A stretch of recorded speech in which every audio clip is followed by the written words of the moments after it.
Welcome back, everyone. You're here with myself, Joseph Devlin. And Lisa Hughes. And you are listening to the third episode of Series 2. And we are... It's actually the fourth episode, Joseph, but don't let me interfere. Sorry, this is the fourth episode. This is the fourth episode of Series 10. It does feel a bit like... If my maths is correct. Yeah, it does feel a bit like Blur's Day in July, so we'll let you away with not knowing what episode number it is. Thank you for letting me off the hook. We're really excited. Very, very excited today to be welcoming a good friend of mine, Alex Ray, who I know from the Body and Soul Festival. We've presented together and we've chatted together beside fires, and we have drunk many glasses of wine together and talked at length about spirituality and about how this can work in the modern day. And we're very, very, very grateful to have Alex here today to share our wisdom. Alex, it is great to have you with us.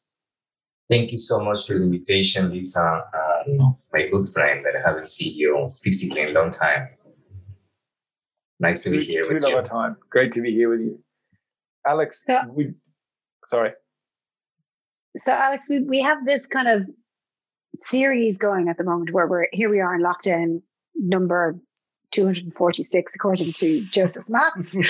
And we've really been trying to help our listeners to kind of find tools and things that they can use to help to sustain and nourish them throughout this time and really kind of keep us all a bit sane, I suppose. And Joseph tells me amazing stories of all of the ancient wisdom that you are trained in and have accessed in. And I can only imagine the length of those conversations, particularly with Devlin with the wine, a glass of wine in his hand beside a fire.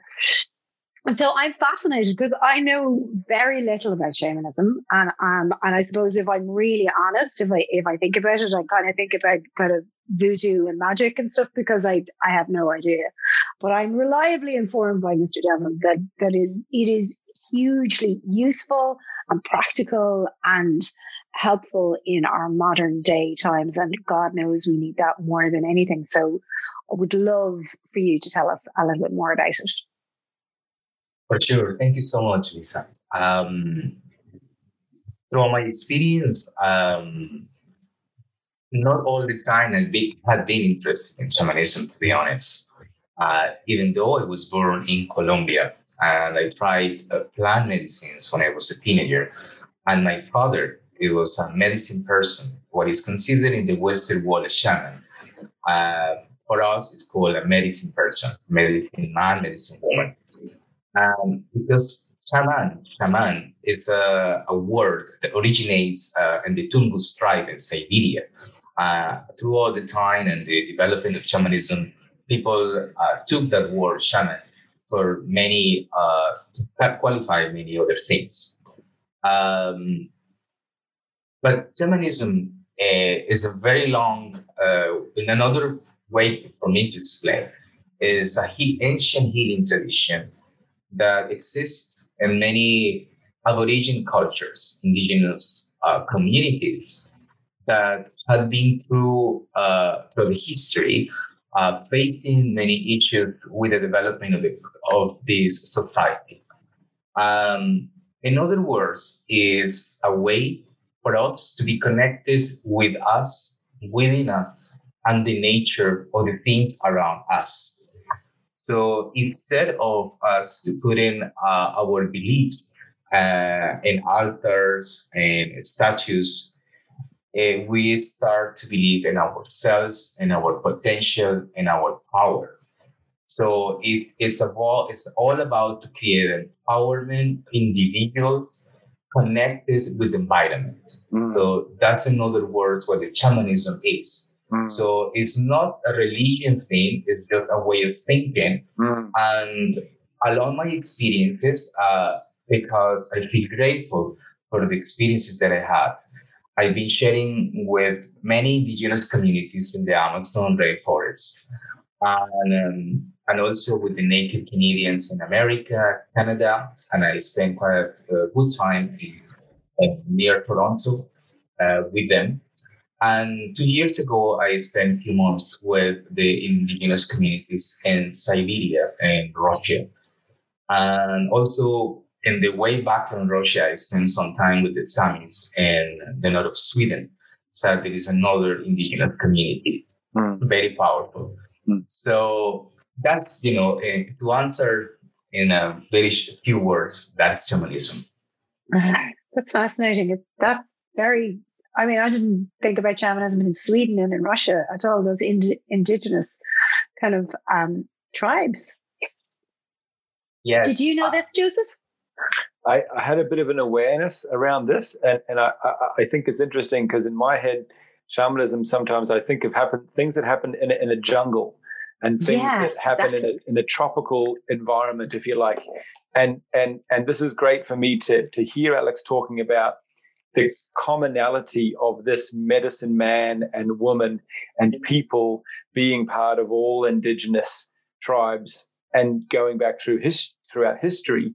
And of course, Ireland has this tradition. Ireland had druids and druidesses, and this is very, very much here. And I'm interested in your experience because you've lived in Ireland for quite a while, kind of, or being based at various times here in Ireland. Yes, I've been there now for more than 12 years. Yeah.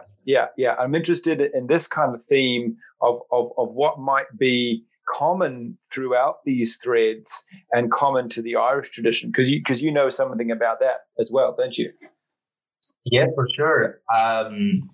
I feel also fortunate that I have met in these experiences in Ireland with the people who have been working to wake this Celtic shamanism.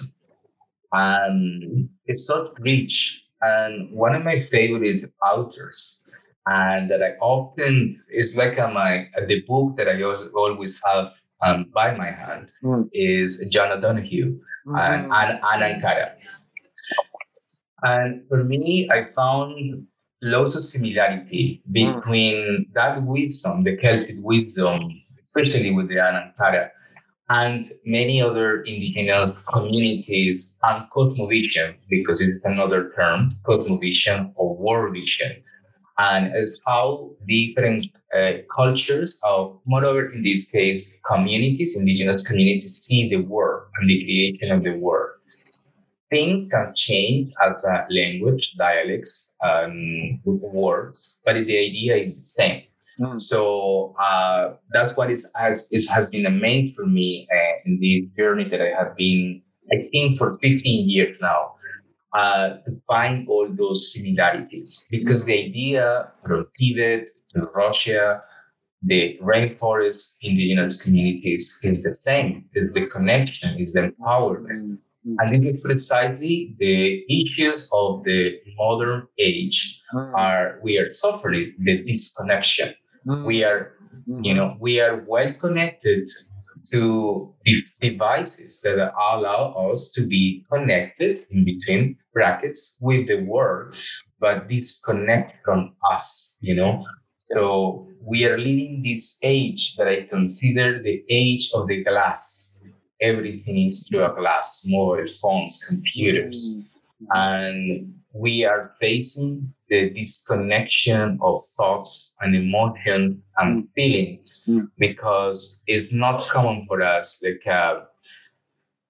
go to the garden, and I'm sure many people do, but to go and have a walk barefoot in the garden and on the beach and to feel this connection with the earth. And that's when one of the principal ideas of embodiment, because I am a dance teacher and I've been also using dance movement as a aid to help people to understand their emotions. So using or creating those practices, it does inspire new connections in the brain and us and how we perceive the world.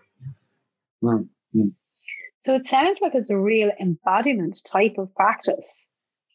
Yes, indeed. Yeah. In the society that we are living, And by cultural different upbringings, the society and religions told people to hide, not to say anything, just to go on. But that's when precisely the traumas are created, because the voices are not here and the feelings and emotions are stuck in the body. Yeah, I was fascinated when you were talking about this. We were just having a little bit of a chat before we came on, and Alex was talking about this, how, you know, singing opens your throat chakra, and the drumming, and you know, the use of the body to get ourselves, like as you said, back and connected to ourselves, out of our heads and into this kind of whole system that we have. You should tell us a little bit more about that. Don't ask me to sing, because that will not go well. But give us the general kind of gist of that. That's so interesting. It believes, and it has been demonstrated, that all of us, we can sing, and all of us, we have our voice, our power. But we have in our heads the judgments given by experiences and given by cultural differences. But purely us, as we are light, there is no judgment. Only all of us, we can shine bright to others.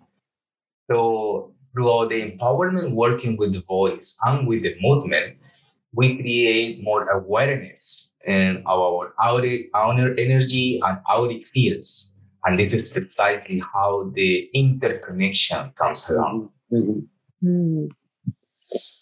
So tell us about the drumming workshops that because you were saying that you have lots of people that you taught to make drums in Ireland.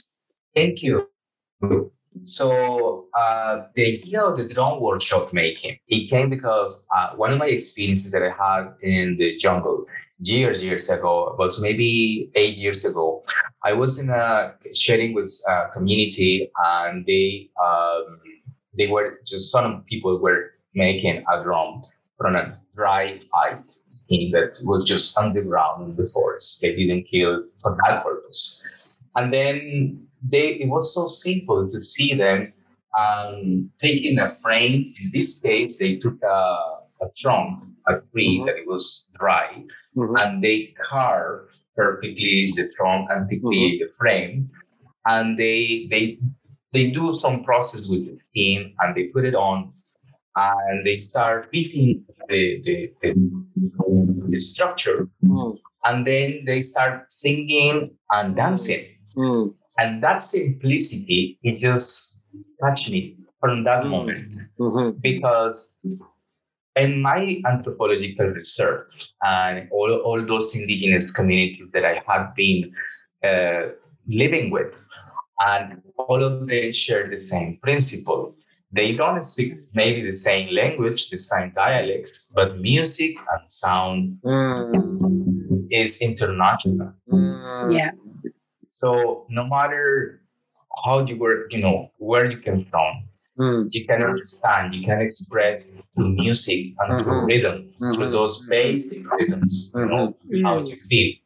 And also, it has been a tool to pass on through generations knowledge and songs they were created like a healing song for children, for comforting, for celebrations, for funerals.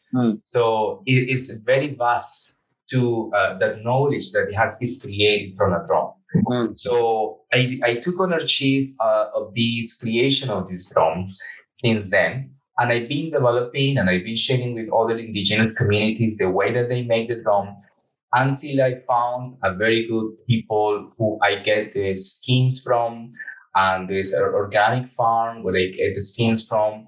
And I also improved myself along the way, how to create the frames. It has been a learning process. So about five years ago, I started in Ireland, my first drum workshop. It was in Cork.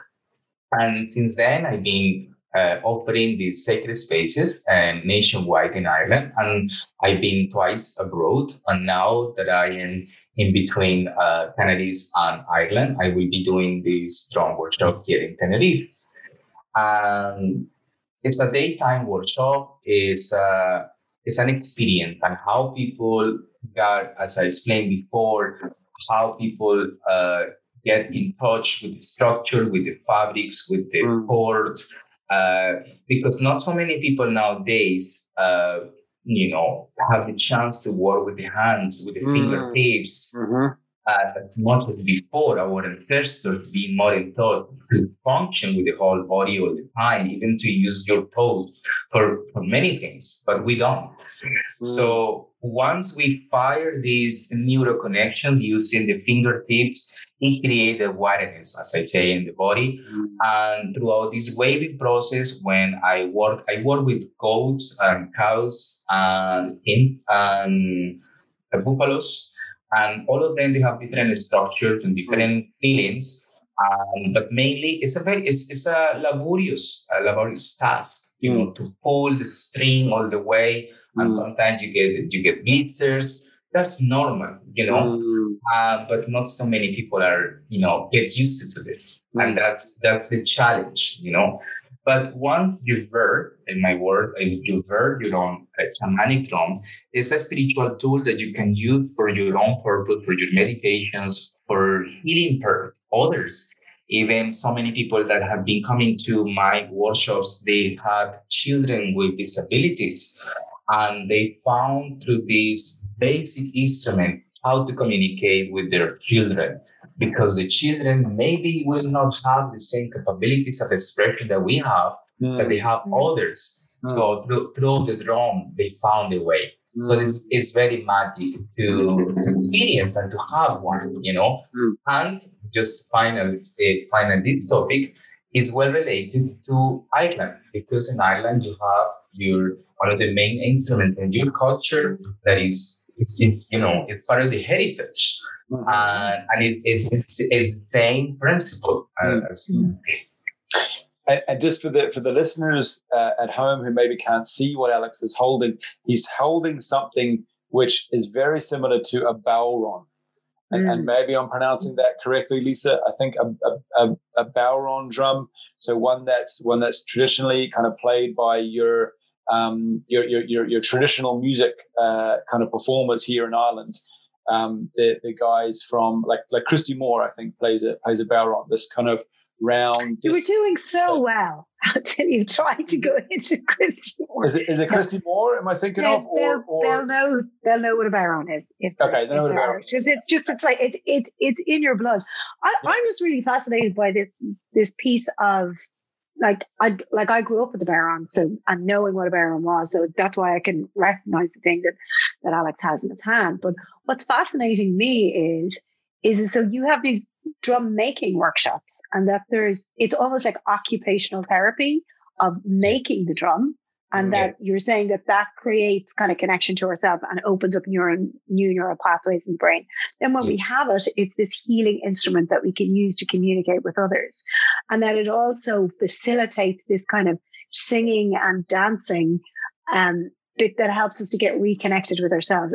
And that all sounds amazing, except for the fact that Catholic oppression and repression and guilt has made me go, ooh, to all of those things. Yeah. It's so interesting that we like you say, it's not just glasses and screens and all of those things that disconnect us from these things. Yeah. It's also our own Western judgment of kind of what's cool and what's not, that keep us away from these tools that can actually heal us and reconnect us and sustain us through these times. And they are so simple. The simplicity is the key. Yeah. And in these drum workshops, people, as I say, go through different phases. But sometimes they awake different traumas, and sometimes people are not aware of it, and sometimes people are starting to get emotional. Some people, and that's why it's important, and it's a high responsibility for me when I hold these workshops, because I don't take lightly all the awareness of the emotions that the people are going through. Because it sounds like a bit of a journey. Sounds like some stuff can come up for people when they're working with their fingers, working with the wood and with the skin. Like, yes. sorry, the skin of their own skin and the skin of the drum. Yeah. Very, very well said. Yeah, exactly. And also, and every workshop or ceremony that I do, I order also, I say, I ask permission to the spirits of the faith.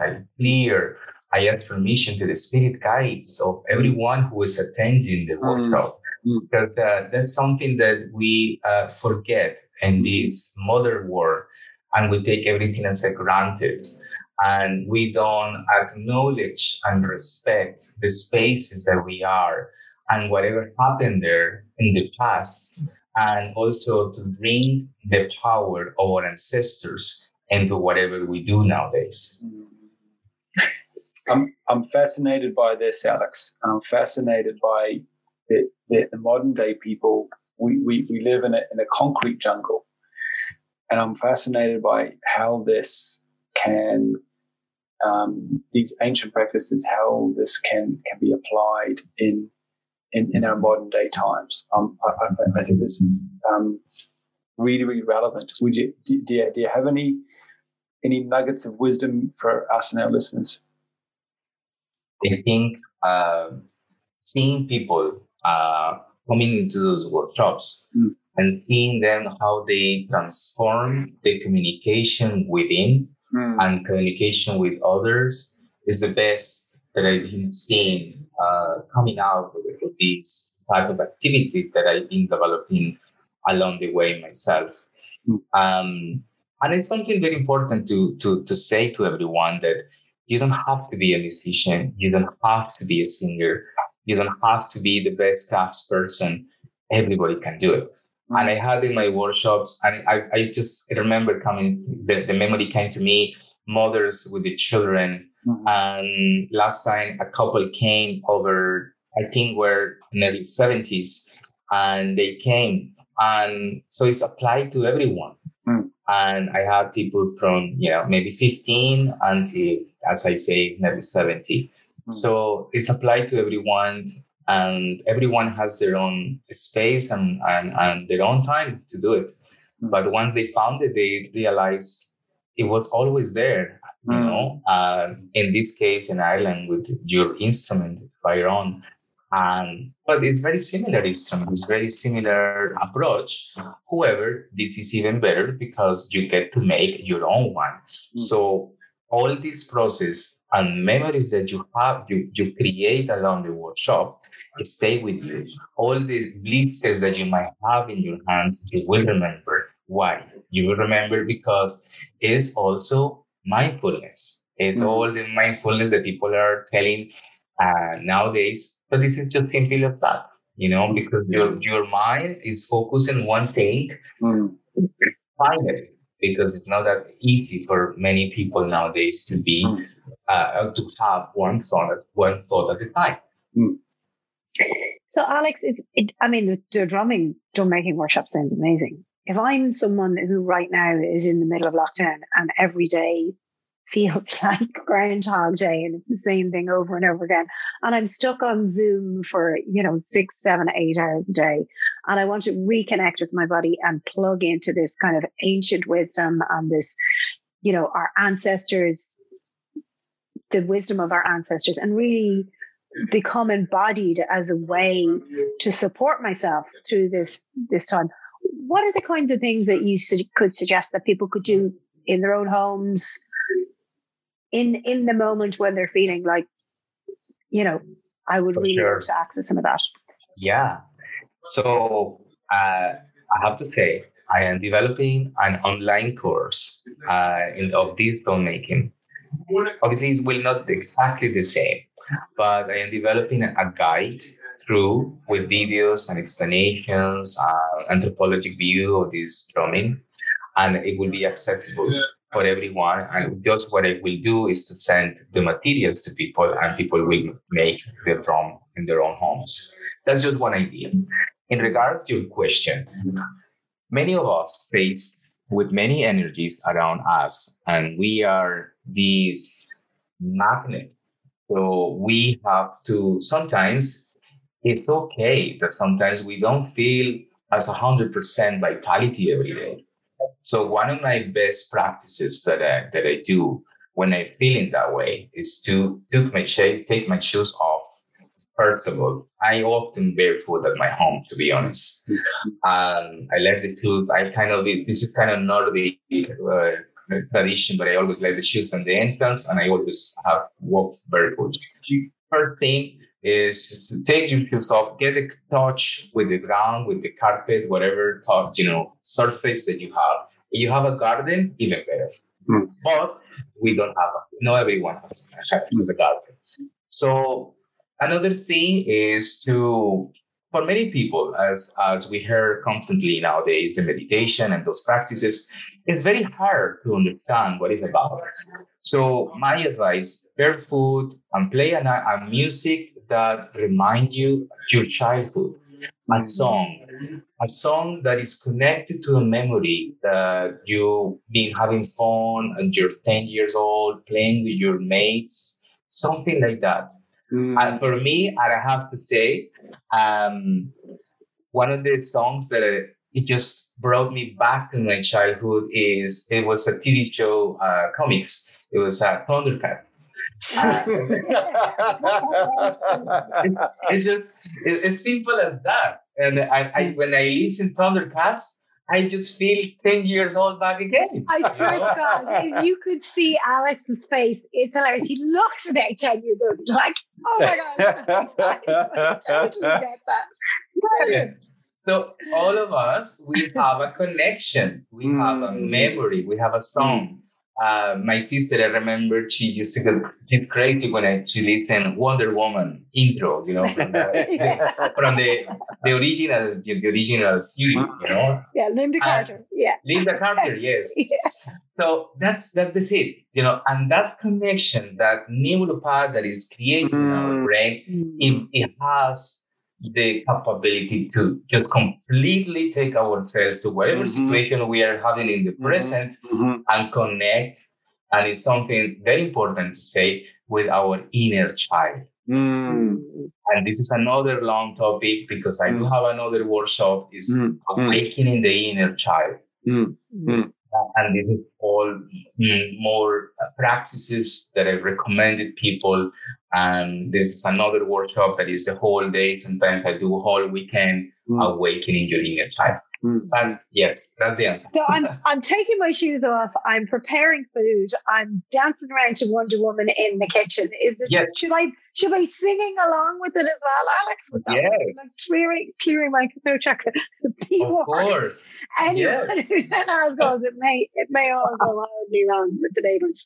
And me, like I said, me singing now, that's an interesting prospect. But it's I can see now, because Joseph is one of I would often, like, I remember meeting you for a walk up in Rathfarnham, Joseph, and I came across you. You're sitting underneath the tree with your shoes off, and I was like, he's such a weirdo.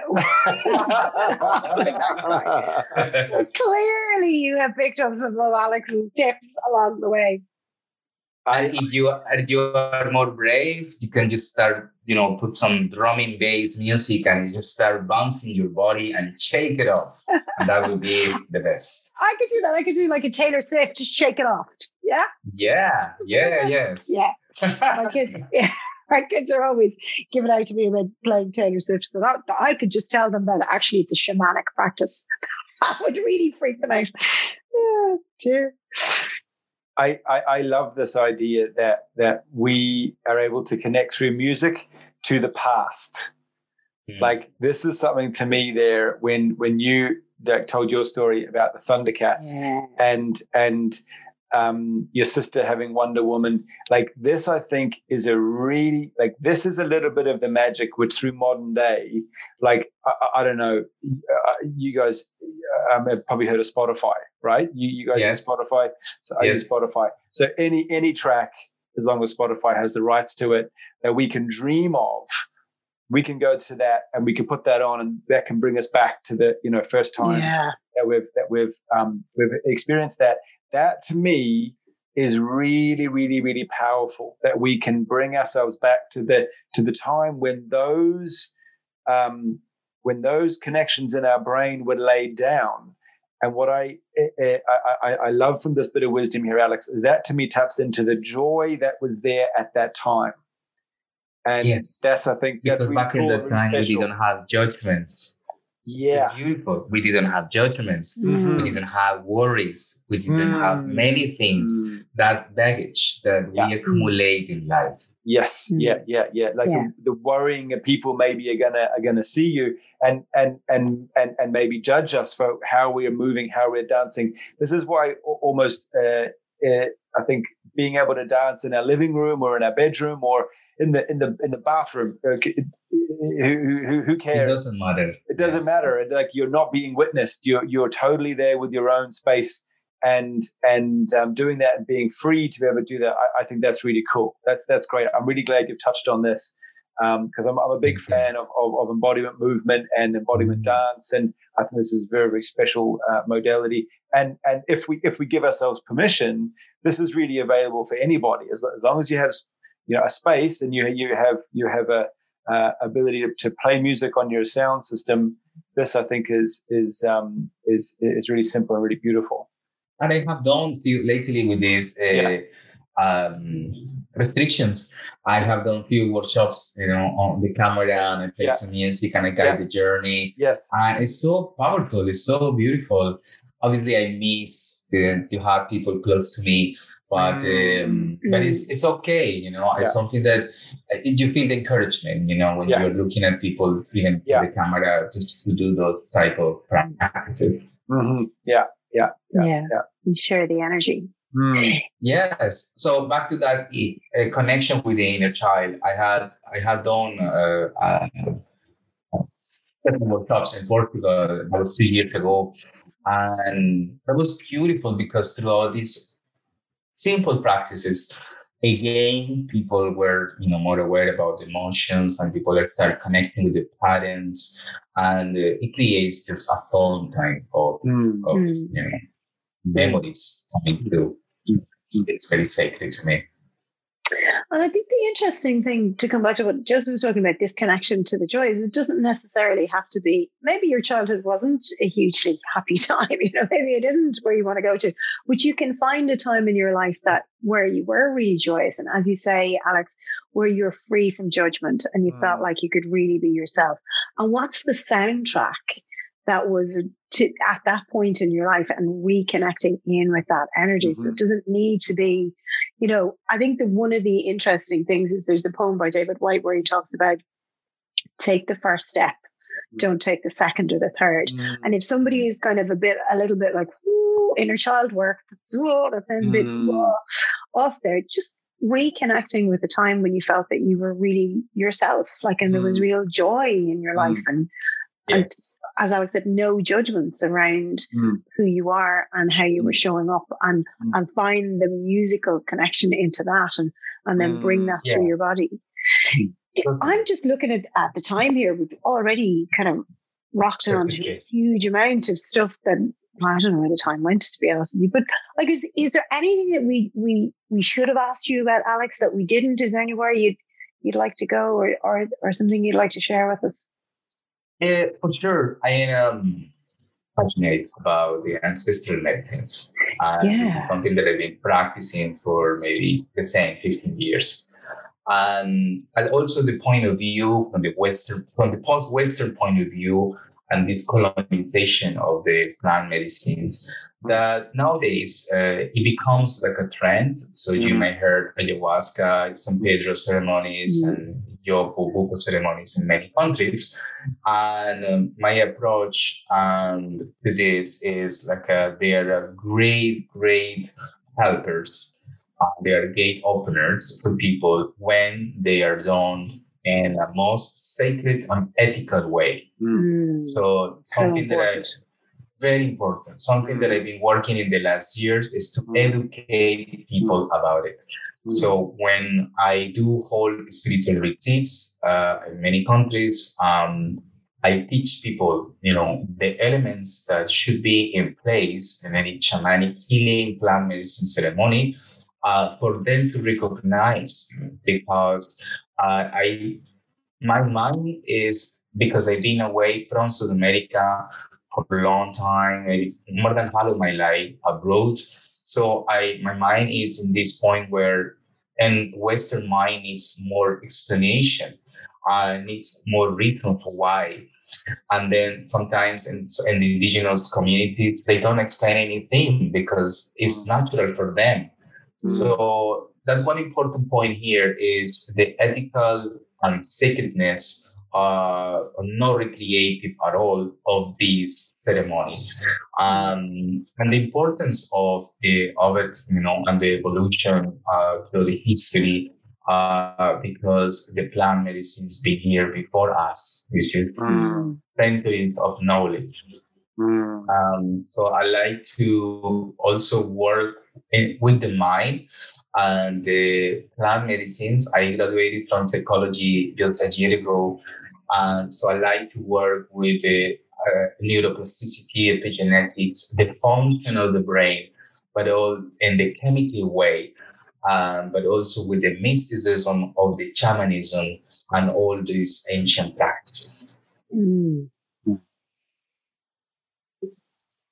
That is, in the end, all connected.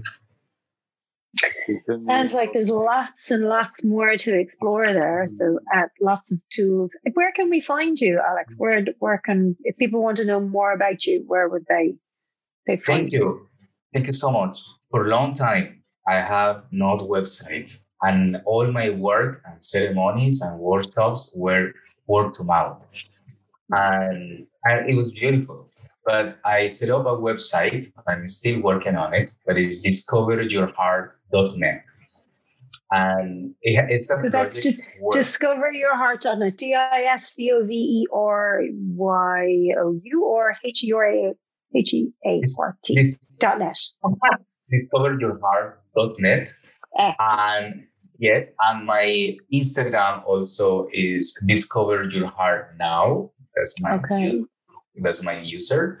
And I do have also some YouTube channel that I started to love interviews with elders in the Amazon. So my dream is to be just, I am living the dream, to become the bridge between this ancestral knowledge and the Western world. So I've been compiling in this knowledge, and I'm writing a book about this shamanism for modern age. And also I'm writing another, small book about shamanic practices for integration after healing ceremonies. That is something very important, the integration. That is what comes after when the person comes to experience a shamanic medicine. That's very important. So I've been working with MAPS, that is an organization in America. And I am a member of different psychedelic societies in different countries. So I like to educate myself and also be, again, this bridge between this knowledge. And so that's very important in my work. So yes, the discoveryourheart.net, and my Instagram, Discover Your Heart Now. And so is Discover Your Heart, is Discover Your Heart Now probably the easiest place to be able to connect with you on Instagram? Instagram, Discover Your Heart Now. That's the main one. And I post all the time value content of all related with shamanism, indigenous communities all over the world. Okay, brilliant. And that's where you're interested in dancing and ceremony and singing, then that's the best place to get to you. Yeah. Yes, for sure. And also another project that I do is I like to contribute. It's like a payback to these indigenous communities. So I work mainly with circles of women in these indigenous communities, women leaders of their communities. So I get different necklaces and bracelets and shamanic tools from them, because it's a way for me to contribute and to keep alive all these ancestral crafts and wisdom, and moreover, again, helping women leader of these communities. Great. Wonderful work. Alex, thank you for taking time out of your busy schedule to share your wisdom with us and to bring this smile and to bring your heart to us. Thank you for allowing us to be able to discover a little bit more of our hearts by seeing you shining brightly in your heart. This is beautiful to see, brother, and it's amazing. Thank you so much. You again. Thank you. Thank you.